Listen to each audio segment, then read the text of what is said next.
சும்மா அடிச்சு விடுறான். அப்படி அணுகுண்டு போட்டுரும், அணுகுண்டு போட்டுரும், அணு ஆயுதமாக மாறிவிடும். இப்படிலாம் பேசினாங்க. மோடி என்ன பண்ணாரு? நமது ராணுவ உளவுத்துறை மூலமாக பாகிஸ்தான் எங்கே அணு ஆயுதங்களை பதுக்கி வைத்திருக்கிறார்கள் என்பதை துல்லியமாக கண்டுபிடித்த ஒரு தலைவர் நரேந்திர மோடி. அது ராவல்பிண்டி என்ற நகரத்தில் மலைக்குன்றுகள் சூழ்ந்த பகுதியில் அந்த மலைக்குன்றுகளுக்கு அடியில சுரங்கம் தோண்டி பெரிய பெரிய பாதாள அறைகள் வச்சு அங்கே அணு ஆயுதங்களை அங்கே பத்திரப்படுத்தி வச்சிருக்கான். ஏன்னா கதிர்வீச்சு இருக்கும், அதனால அடியில வச்சிருக்கான். அங்கேதான் இருக்குன்னு தெரிஞ்சு போச்சு. மோடி என்ன பண்ணாரு? ஒரு 10 ஏவுகணை இந்த பக்கம் அடிக்குது பாருங்க, அது மாதிரி அந்த அணு ஆயுதம் இருக்கிற பகுதியை மட்டும் விட்டு அதை சுத்தி அந்த மலை குண்டுல 500 மீட்டர் எல்லா பக்கமும் தள்ளி நின்று ஒரு 10 ஏவுகணையை பம்பாடு பண்ணி எடுத்துட்டார் நரேந்திர மோடி. அடி பிச்சை எடுத்தாச்சு. சுத்தி வெடிக்குது. நடுவில் என்ன இருக்கு? நடுவில் என்ன இருக்கு?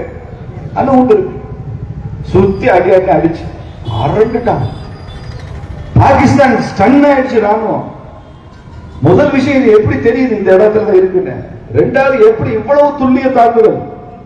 அதுதான் நரேந்திர மோடி, அதான் இந்தியா, அதுதான் இந்தியா. இந்த முப்படைகளுக்கும் பலம் எங்க இருந்து வருது? இந்த அறுபடை முருகன் இருந்து வருது. முப்படைக்கு அறுபடைக்கு சம்பந்தம் இருக்கு. இந்த தேனி மாவட்டமே தமிழ்நாட்டில் மிக மிக மிக அதிக இளைஞர்களை ராணுவத்துக்கு அனுப்புற மாவட்டம் இந்த தேனி மாவட்டம். ஒவ்வொரு உயிர் தியாகமும் நடக்கும் போதெல்லாம் எனக்கு திக்கு திக்குங்க. யாரோ ஒரு இளைஞன் தேனியில இருந்து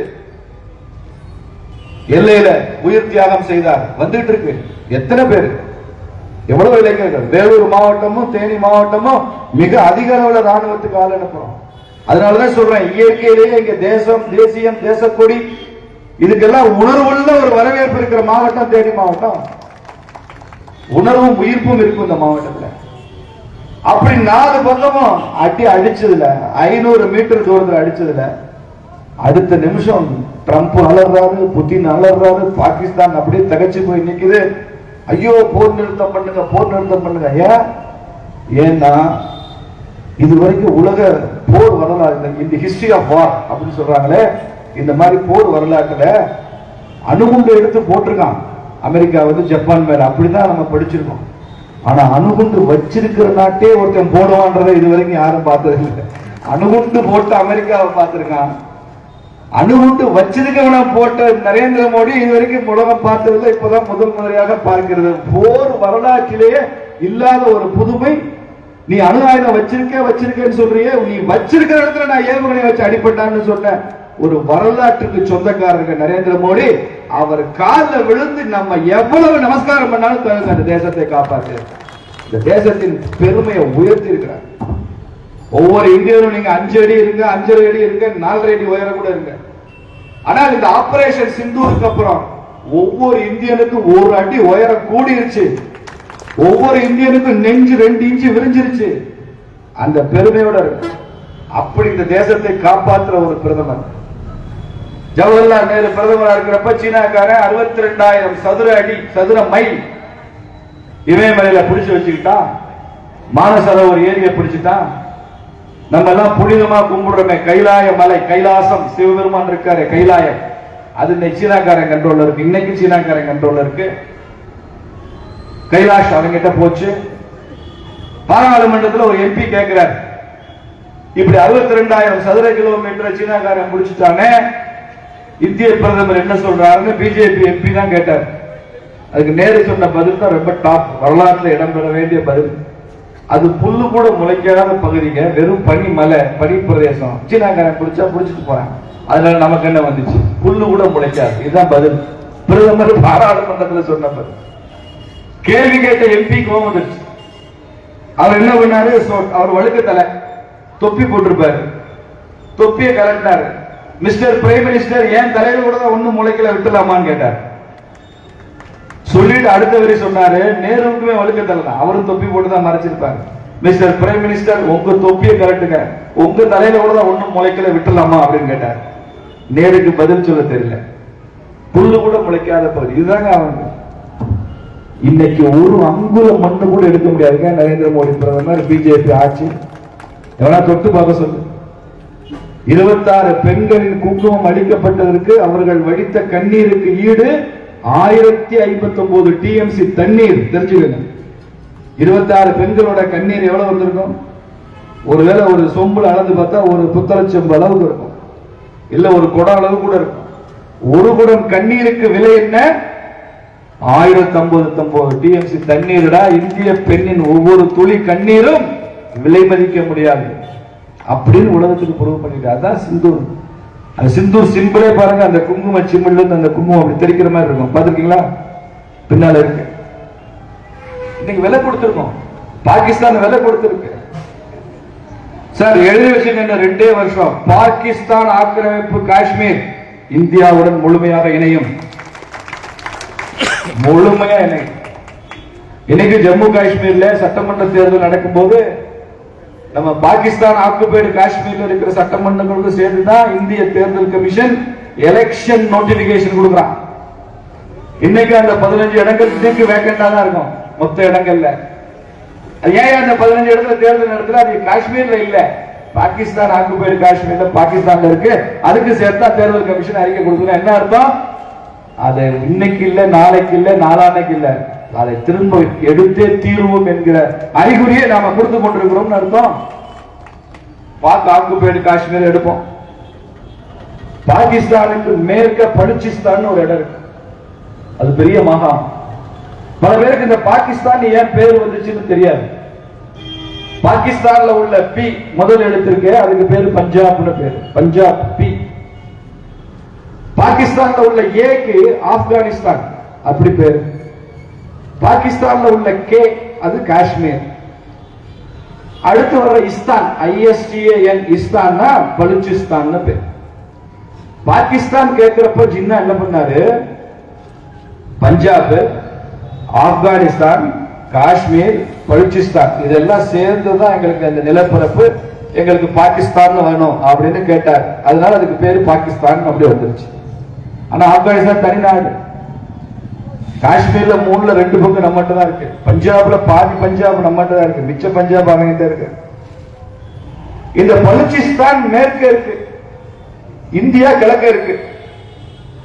அதையும் எழுதி வைத்துக் கொள்ளுங்கள். இன்னும் இந்த ஆட்சி இன்னும் 4 ஆண்டுகள் முடிவதற்குள் பாகிஸ்தானிலிருந்து பலுச்சிஸ்தான் முழுமையாக பிரிந்துவிடும். நாங்க சொல்லல, கிளி ஜோசியம் சொல்லுது. கிளிட்ட ஜோசியம் கேட்டா அப்படி சொல்லுது, பலுச்சிஸ்தான் வந்துடும்.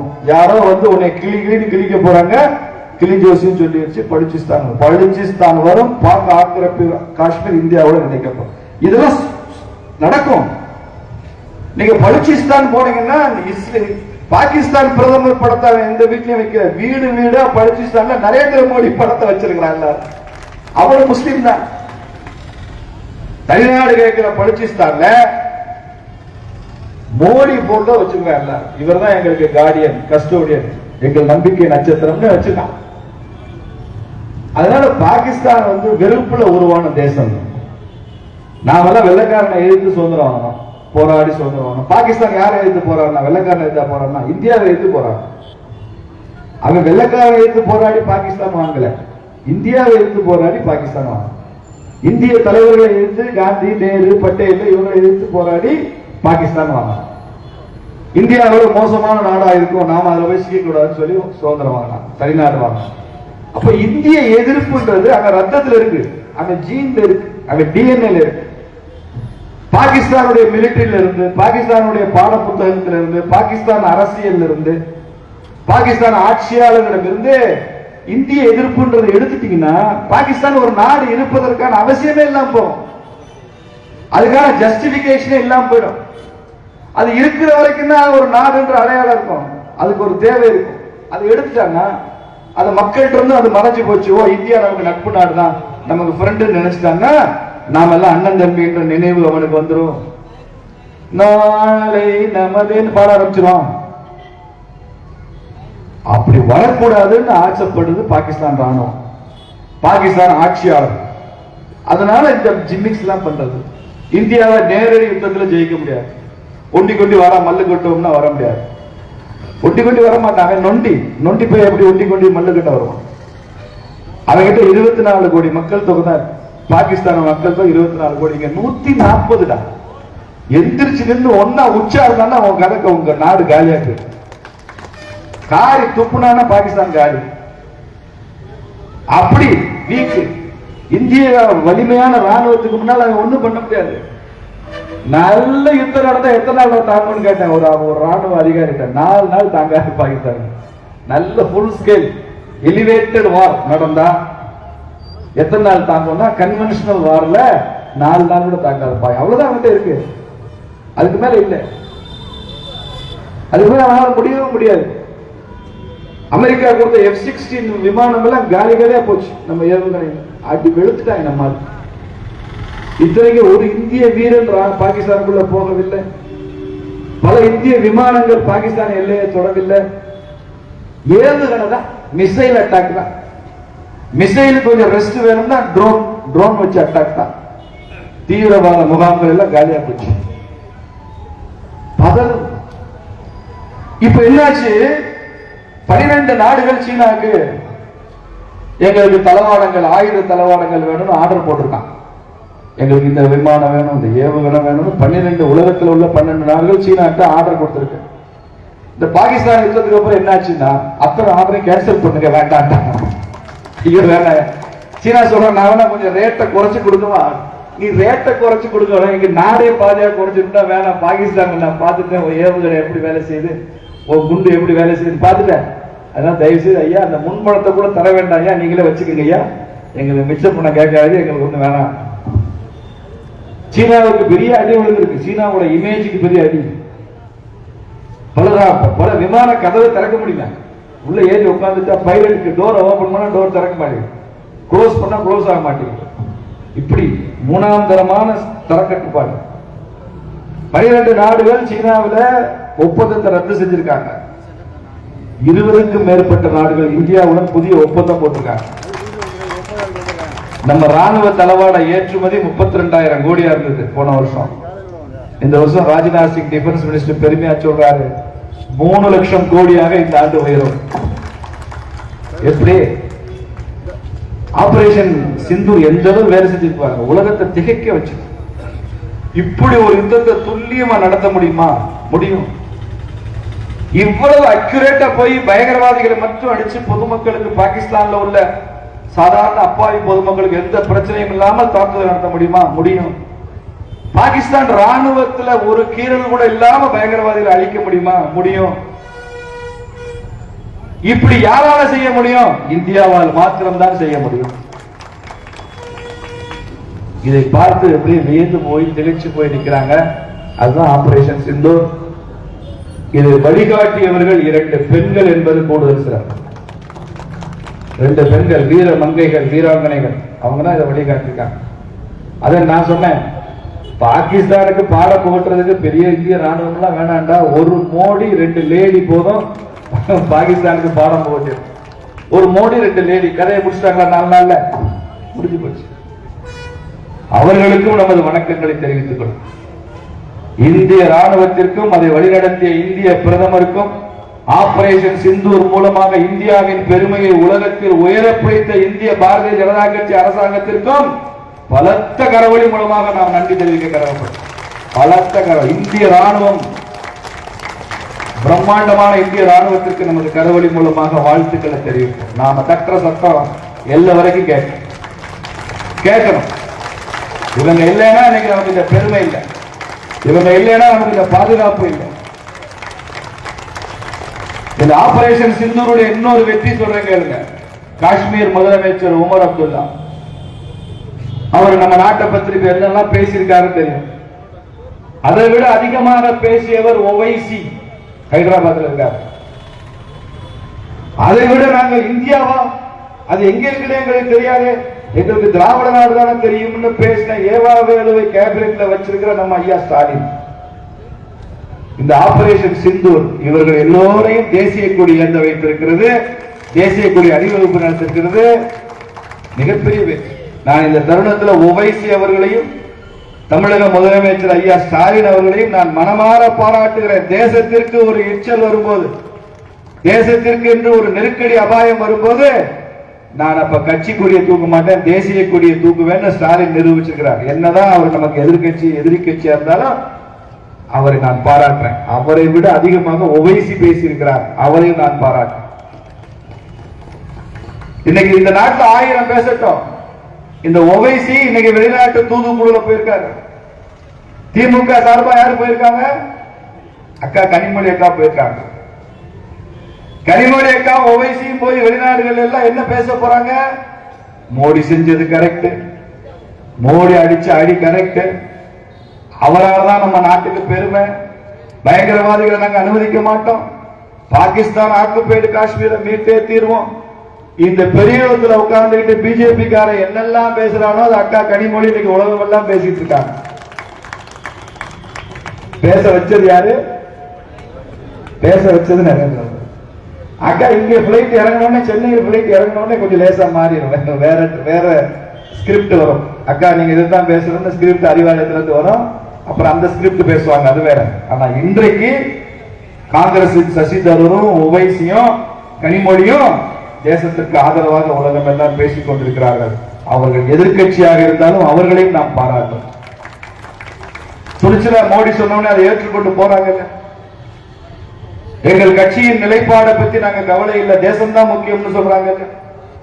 உள்ளூர்ல நரேந்திர மோடிக்கு உள்ளூர் அரசியல் காரணமா எதிர்ப்பு, சர்வதேச அரசியல் என்று வரும்போது நாங்கள் இந்தியாவின் நலன்களை விட்டுக் கொடுக்க மாட்டோம் என்று நினைப்பவன் தான் தேசியவாதியாக இருக்க முடியும். அதான முக்கியம். இந்த இடத்துல நான் அண்ணா அவர்களை நினைவு கூற விரும்புறேன். ஒரு தடவை அண்ணாதுரை அவர்கிட்ட கேட்டாங்க, உங்களுக்கு வெளியுறவு கொள்கை என்ன அப்படின்னு கேட்டாங்க. அண்ணாதுரை சொன்னாரு, எங்களுக்கு வெளியுறவு கொள்கை கிடையாது அப்படின்னா. இல்ல அப்படின்னா அவர் எவ்வளவு பெரிய அறிஞர்கள் தெரியும் நமக்கு. என்ன வெளியுறவு ஃபாரின் பாலிசி இல்லையா உங்களுக்கு? ஆமா, எங்களுக்கு வெளியுறவு கொள்கை எல்லாம் கிடையாது.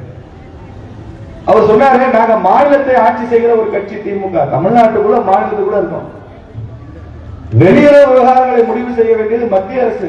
ஒரு நாட்டுக்கும் இன்னொரு நாட்டுக்கும் உள்ள உறவு அது வெளியுறவு கொள்கைகள். எங்களுக்கு ஒரு மாநிலத்துக்கும் இன்னொரு மாநிலத்துக்குள்ள உறவு பற்றி கேளுங்க. நான் சொல்றேன், இன்னொரு நாட்டுக்கும் இன்னொரு நாட்டுக்கும் உள்ள உறவு என்னவென்றால், மத்தியில் ஆட்சி செய்கிற அரசாங்கம் என்ன வெளியுறவு கொள்கை வைத்திருக்கிறதோ அதுதான் எங்கள் வெளியுறவு கொள்கை அப்படின்னு தெளிவா அறிவிச்சு ஒரு அண்ணா. நம்ம அண்ணன் சீமான் அண்ணன் சொல்றாரு, சிந்து நதியில தண்ணீரை நிறுத்துறது தப்பு அப்படின்னு அண்ணன் சீமான் அண்ணன் சொல்ற. வெளியுறவு கொள்கை இவர் பேசுறாரு. சிந்து ஒப்பந்தத்தை ரத்து செய்தது தவறுன்னு சீனாக்காரன் கூட பேசுறா, சீமான் பேசிட்டு இருக்காரு. சீனா கூட சொல்லவில்லை. சீமானுக்கு வேர்த்து வடியுது பாகிஸ்தான். ஏன் வேர்த்து வடியுது தெரியல. அங்கிருந்து எதுவும் பிரியாணி வருதுன்னு பார்க்கணும். அப்படிலாம் ஒண்ணு கொடுத்து விடுறதுக்கு வாய்ப்பு இல்லை. இவருக்கு ஒன்னும் சொந்த பந்தங்கள்லாம் அங்க இல்லை. விடுதலை சிறுத்தைகள் அண்ணன் திருமாவும் ஐயோ பாகிஸ்தான் மீது தாக்குதல் வேண்டாம் வேண்டாங்கிறார். ஏன் வேண்டாம்? பயங்கரவாதிகள் இங்கே வந்து தாக்கிட்டு போனா திரும்ப அங்கே பயங்கரவாதிகள் மேல தாக்குதல் நடக்கத்தானே செய்யும். இது பாகிஸ்தான் மேல உள்ள யுத்தம் இல்லையே, பயங்கரவாதிகள் மேலதான யுத்தம். India is not taken for granted. யார் வேணாலும் உள்ளவா, யார் வேணாலும் சுட்டுட்டு போ, நாங்க செத்துட்டு போறோம், நீ வாழ்வேன்னு சொல்றதுக்கு நாங்க என்ன அகிம்சை பிறந்த காந்தி மண்ணுங்கிறதுனால யார வேணாலும் சுட்டுட்டு போக அனுமதிக்க முடியுமா? பாடம் புகட்ட வேண்டாமா?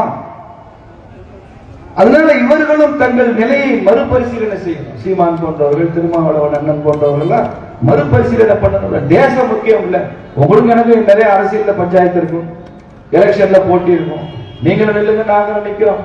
5 வருஷம் நீங்க அடுத்து ஆட்சி செஞ்சீங்க, அடுத்த 50 வருஷம் நாங்க தான் ஆட்சி செய்ய போறோம், தெரிஞ்சதுதான்.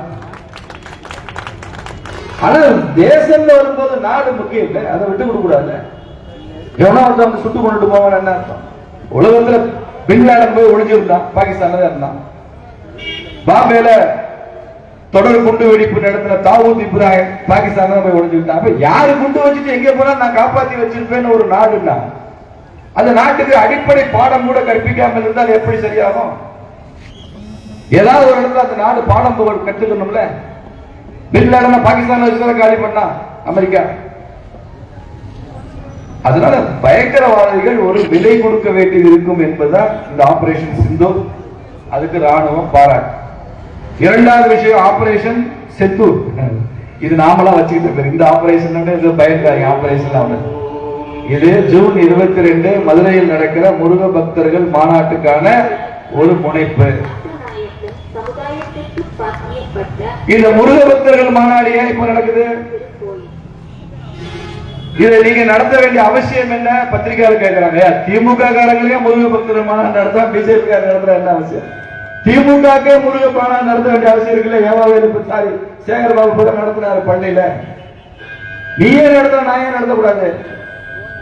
அப்ப முருக பக்தர்கள் மாநாடு எதற்கு இருக்கிறது என்றால், தமிழ் கடவுள் முருகன், தமிழ் உணர்வாளர்கள், இந்து உணர்வாளர்கள் நாம் எல்லாம் சேர்ந்து முருகனை தெய்வமாக வழிபட்டுக் கொண்டிருக்கிற இந்த மண்ணில 5 லட்சத்துக்கும் மேற்பட்ட முருக பக்தர்களை மதுரை மண் பார்க்கத்தான் போகிறது என்று நிரூபிக்க போகிறோம். ஜூன் 22ஆம் தேதி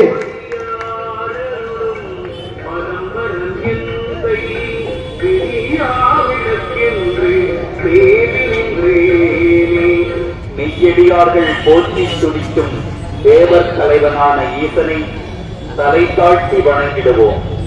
அப்போ முருக பக்தர்கள் மாநாடு அதற்காகத்தான் என்பதை அறிந்து, இது ஏதோ யாருக்கு எதிரானது அல்ல. மாநாடு நடத்தணும்னு இது திமுக எங்களுக்கு எதிரானது நினைக்கிறாங்க, காங்கிரஸோ கம்யூனிஸ்டோ எங்களுக்கு எதிரானது நினைக்கிறாங்க. வேண்டாம், அப்படி நினைக்காங்க. நாங்கள் எல்லா நாளை ஜூன் மாசம் 1ஆம் தேதி தமிழகம் முழுக்க ஒவ்வொரு வீடு தோறும் சென்று இந்த முருக பக்தர்கள் மாநாட்டிற்கு அழைப்பிதழை நாங்கள் கொடுக்க போகிறோம். திமுக காரங்க உட்பட நாங்கள் கொடுக்க போறோம். திமுக காரங்க என்ன சொல்றான்? ஐயா நீ இந்து தானே, நீ திமுக தான். முதல்ல நீ இந்து, பிறக்கும் போதே திமுக பிறந்த, முதல்ல நீ இந்துன்னு நிலை தம்பின்னு சொல்ல போற. நாளைக்கு போய் திமுக காரங்க சொல்ல போறோம், நீ இந்துவா வந்து திமுக காரணம் எங்களுக்கு பிரச்சனை இல்லை. நான் முருகபக்த மாநாடு நடத்தி பிஜேபி ஓட்டு போடுறது கேட்கறதுக்காக நாங்க வரலையே, அந்த கேள்வி கேட்கறதுக்காக நாங்க வரல. அப்புறம் எதுக்கு வர்றீங்க? உன் கட்சியவே நீ கேள்வி கேளுன்னு சொல்றதுதான் நாங்க வந்திருக்கோம். இந்த இந்து சென்டிமெண்ட்டை காயப்படுத்துறமே தலைவரே, இது நல்லதில்லை தலைவரே, உன் கட்சி தலைவரே நீ கேட்க வேண்டும் என்பதற்காகத்தான் முருகபக்த மாநாடு. எனக்கு ஓட்டு போட வேண்டிய அவசியம் இல்லை. திமுக வேற திமுக ஓட்டு போடும், கேள்வி கேட்டுட்டு ஓட்டு போடும். நாம் சிறுபான்மை மதங்களை பற்றி பேசுவதில்லை, விமர்சிப்பதில்லை, காயப்படுத்துவதில்லை. அவர்களை போற்றி புகழ்கிறோம், வாழ்த்து சொல்லுகிறோமே. பெரும்பான்மையா இருக்கிற இந்துக்களையும் அதே மாதிரியாக வாழ்த்து சொல்லி போற்றி புகழ்ந்து அவர்களை விமர்சிக்காமல் வாழ்ந்து விட்டு போவதில், அரசியல் நடத்தி விட்டு போவதில் நமக்கு என்ன கஷ்டம் தலைவரேன்னு திமுக காரங்களை பார்த்து கேளு. இதே தலைவரை காயப்படுத்துறீங்க, இதே தலைவரை கொச்சப்படுத்துறீங்க, கேட்க மாட்டியா? நீ இந்து இல்லையா? நீ பிறக்கும் போது இந்து தானே? நீ இடையில வந்ததான திமுக, காங்கிரஸ், கம்யூனிஸ்ட் எல்லாம். எல்லா மதங்களையும் நான் அப்படி சொல்வேன், எல்லா மதங்களும் பிறக்கும் போதே அந்த மத அடையாளம் இருக்கு. ஒவ்வொருத்தருக்கும் தங்கள் மத அடையாளத்தை போற்றி புகழணும், பெருமை கொள்ளணும். ஒரு முஸ்லீம் தான் முஸ்லீம் என்பதில் பெருமை கொள்ளுங்க, கிறிஸ்தவர்கள் கிறிஸ்தவர்களாக இருப்பதில் பெருமை கொள்ளுங்க, இந்துவை இந்துவாக இருப்பதில் பெருமையை விடுங்கள் என்று சொல்றேன். அதை மாத்திரம் கிண்டல் கேள்வி பண்ணாத, அதை மாத்திரம் காயப்படுத்தாது. என் மதத்தை பத்தி எனக்கு பெருமை இருக்கணும். எனக்குள்ள இன்னும் ஜாதி ரீதியான பிளவுகள், மோதல்கள், அது அரசியல் அதிகப்படுத்துது. ஒவ்வொரு ஹிந்துவும் தெரிந்து கொள்ள வேண்டிய செய்தி இந்த மாநாட்டில், எனக்கு 1000 ஜாதி இருக்கு, ஜாதி அடையாளம் இருக்கு, ஆனால் அதையும் தாண்டி நான் ஹிந்து என்ற ஒரு மிகப்பெரிய ஐடென்டிட்டி இருக்கு, அடையாளம் இருக்கு. நான் அதை நோக்கி அந்த மாநாட்டிற்கு போகிறேன் என்ற எண்ணத்தோட வரணும். ஒவ்வொருத்தருக்கும் ஜாதி இருக்கு, தவிர்க்க முடியாது. இந்தியாவில் இருந்துட்டு போகட்டும். ஒவ்வொருத்தருக்கும் ஒரு குடும்பம் இருக்கு, ஒவ்வொருத்தருக்கும் ஒரு ஜாதி இருக்கு. ஆனால் அதை தாண்டி அடையாளம் நான் ஹிந்து என்பது பெருமையோட வர்றேன். அதை சொல்றதுதான் அந்த மாநாடு. இந்து மதத்தில் இன்னைக்கு கூட மனப்பான்மை ரீதியாக தீண்டாமை சரின்னு நினைச்சிட்டு இருக்கிற யாரோ கொஞ்சம் பேர் இருக்காங்க, படுபாவி. தீண்டாமைனாலதான் நம்ம மிகப்பெரிய விலை கொடுத்திருக்கோம் வரலாற்றில் இந்த நூற்றாண்டுகளாக. தீண்டாண்மை குற்றமில்லை என்றால் உலகத்தில் எதுவுமே குற்றமில்லைன்னு அறிவித்தவர் RSS தலைவர் Baba Saheb Deoras. If untouchability is not a sin, nothing is sin in this world என்று சொன்னார். தீண்டாமையை வேறும் வேரடி மண்ணும் இல்லாமல் இந்த மண்ணில் களைய போகிறது எதுன்னா இந்த முருக பக்தி தான், முருக பக்தி மாநாடு தான். முருகனுக்கு நாம போடுற அரோகரா கோஷம் தான். அதுதான் நம்ம இணைக்கும், ஜாதி ரீதியா இணைக்கும், தீண்டாமையை ஒழிக்கும். எல்லோருமே அண்ணன் தம்பிடான்ற உணர்வை உருவாக்க போற மாநாடு முருகபக்தி மாநாடு. ஐயப்ப சாமிக்கு விரதம் இருந்து போறான், பழனிக்கு பாத யாத்திரைக்கு கன்னிச்சாமியா விரதம் இருந்து மாலை போட்டுக்கிறான். குருசாமி ஒருத்தர் மாலை போட்டு விடுறாரு, அவர் குடும்பத்தோட அவர் காலில் வந்து நமஸ்காரம் பண்ற. அந்த குருசாமி என்ன ஜாதின்னு யார் பார்த்தா? யாரு பார்த்தா? ஜாதி பார்த்தா குருசாமி பாக்குறீங்க? நான் இந்த ஜாதிக்காரங்க, என் ஜாதிக்கார குருசாமி யாருன்னு தேர்ந்தீங்களா நினைக்காது? அவன் முருக பக்தனோ ஐயப்ப பக்தனோ அவர் எத்தனை ஆண்டுகள் போனாலும் அவர் தான் குருசாமி. அவர் காலத்தை விழுந்தாரங்க தீட்சை வாங்குறோம், மாலை போட்டு விடுறாரு, விரதம் இருக்கிறோம். பக்தி நம்மை இணைக்கும், பக்தி நம்மை பிணைக்கும், இந்த ஆன்மீகம் நம்மை உயர்த்தும். இந்த ஆன்மீகம் தான் நமக்கு எழுச்சியை உருவாக்கும். அதற்காக தான் இந்த மாநாடு.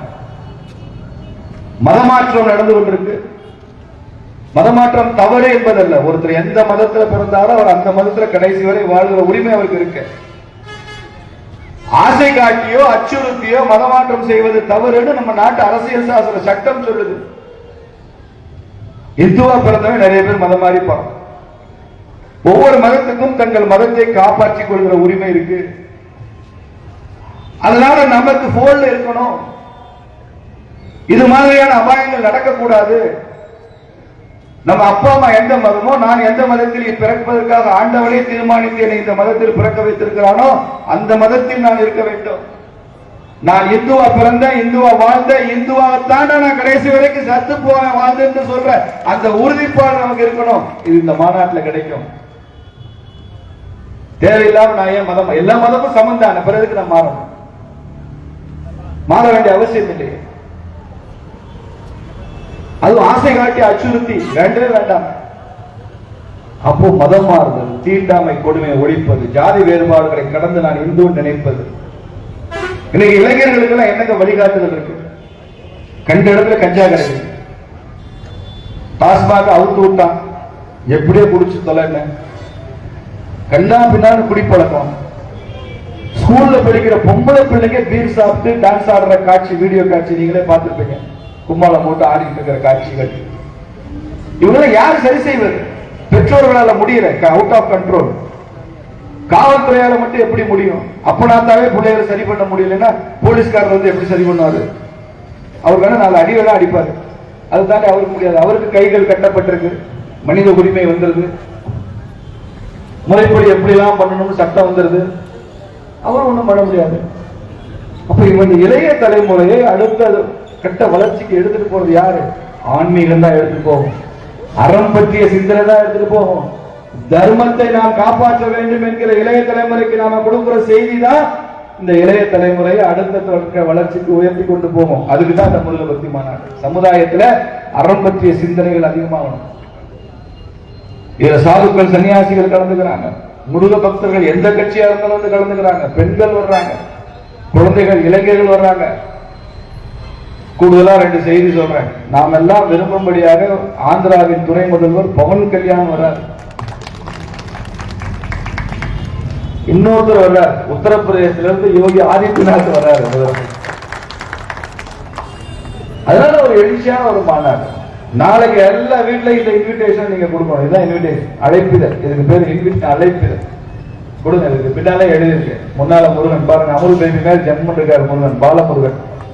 கொடுங்க, எல்லா வீட்லயும் கொடுங்க. அக்கா நீங்க எல்லாம் வாங்கன்னு சொல்லுங்க. வேன் எப்படி ஏற்பாடுன்னு கேட்பாங்க. அக்கா பிரச்சனையே இல்லைங்க ஐயா, வேன் ஏற்பாடு பிரச்சனை இல்லை, அவங்கவுங்க காசுலதான் அவங்கவுங்க வரப்போறோம், சந்தோஷமா வாங்கன்னு சொல்லுங்க. அவங்கவுங்க வீட்டுல சாப்பிட்டுட்டு சந்தோஷமா வாங்கன்னு சொல்லுங்க. 5 பைசா வேனுக்கு ஒரு சாப்பாட்டுக்கு வந்து கொடுக்கிற பழக்கமே இல்லை.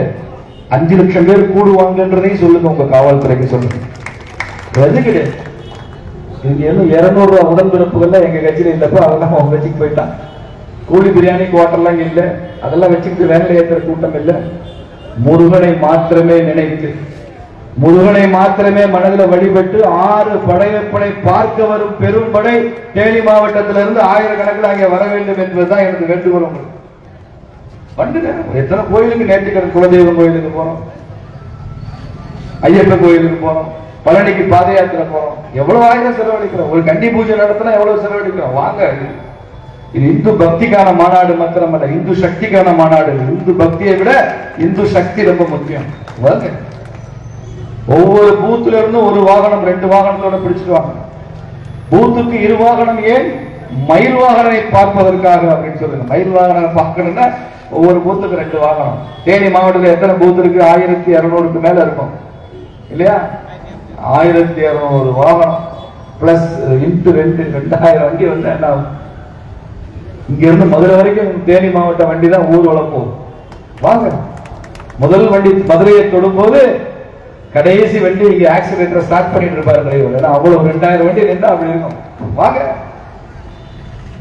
வாங்க. விஸ்வரூப காட்சி தெரியணும்ல மக்களுக்கு, இதை செய்யணும். காவல்துறையிட்ட அனுமதி கேட்டு கொடுத்திருக்கோம். மாநாட்டுக்கு 6 படை வீடுகளுக்கும் கண்காட்சி இருக்கு. நீங்க அங்கே வந்து திருச்செந்தூர் முருகனை தரிசிக்கலாம், அங்கே வந்து பழனி முருகனை தரிசிக்கலாம், அங்கே வந்து திருத்தணி முருகன் கம்பீரமா இருப்பார். 6 படை வீட்டுக்கும் 6 சந்நிதி வச்சிருக்கோம். மாநாட்டுக்கு 10 நாள் முன்னதே அது ஆரம்பிக்கப்படும். அதனால இது முழுக்க முழுக்க பக்தி தான். அது அரசியலே இல்லை, கொஞ்சம் கூட அரசியல் இல்லை. நான் கூட ஒரு சஜஷன் சொன்னேன், துர்கா அக்காவை கூப்பிட்டா முதல் நாளா வந்துருவாங்க, அவங்களே வந்து மாநாட்டை துவங்கி வச்சு வந்துருவாங்க. ஆனா துரதிருஷ்டம் அவங்க திமுகவில் ரொம்ப முதலமைச்சருடைய மனைவியா இருக்கிறதுனால வர முடியாது. ஏன்னா பிஜேபி RSS காரங்க நடத்துறது அக்கா போயிட்டாங்களேன்னு கட்சிக்காரன் வருத்தப்படுவாங்க. இல்லைன்னா அவங்களுக்கு இருக்கிற பக்தி தமிழ்நாட்டில் வேற யாரும் கிடையாது. அதனால இது எல்லாரும் வரணும், நாம எல்லாம் இதில் கலந்துக்கணும். இப்படி ஒரு எழுச்சி இந்த தேனி மாவட்டத்தில் நான் பார்க்கணும். அதை சொல்லிட்டு போக நான் ராணுவத்தை பாராட்டுவதற்கும் நரேந்திர மோடி அவர்களுக்கு புகழாரம் சூட்டுவதற்கும் வரப்போகிற இந்து முருகபக்தர் மாநாட்டை நீங்கள் எல்லாம் கலந்து கொள்ள வேண்டும் என்று கேட்போம் தான் நான் வந்தேன். முப்படை வெற்றிக்கும் எப்போதும் தங்கணும்னா அறுபடையப்பனுடைய அருள் நமக்கு வேண்டும் என்பதை புரிந்து கொண்டு இந்த நிகழ்ச்சியை சிறப்பாக ஏற்பாடு செய்த உங்கள் அனைவருக்கும் எனது பாராட்டுக்கள், நன்றிகள்.